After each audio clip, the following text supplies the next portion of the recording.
independent male. Domestic violence charges have been dropped now against the woman who was found locked in a storage container by serial killer Todd Colehep. Kayla Brown was arrested in July after admitting to hitting someone at a Greenville County home. The charges were dropped last week. Prosecutors say they could not prove a crime happened. Brown was the victim of sexual assault at the hands of Todd Colehep, who is now serving life in prison for 7 murders. South Carolina is a big step closer to passing a bill that would ban almost all abortions in the state. The House passed something called the fetal heartbeat bill last year. Today, a Senate subcommittee started work on a bill before that session resumes in January. Our Georgia Godfrey was in that meeting this morning.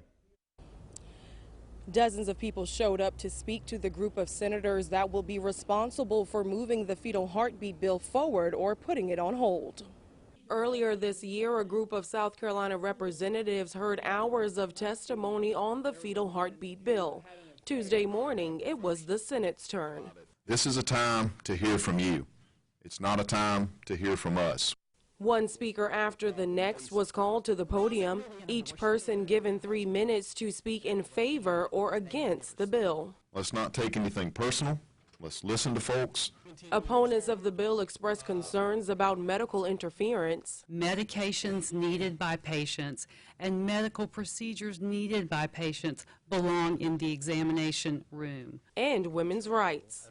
My wife would like to be able to choose what happens to her body.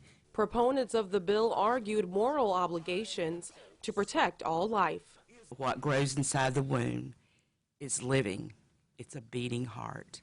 What it comes back to is abortion is the killing of people every single day with the government allowing it. Lawmakers did not make any decisions on this bill during that meeting. The next meeting where that discussion will be held and a possible vote has yet to be put on the schedule. In Columbia, Georgia Godfrey, 7 News. That bill's got to go through at least one more meeting at the subcommittee level. Then it would move to the full committee, and after that, could move to the Senate floor early next year.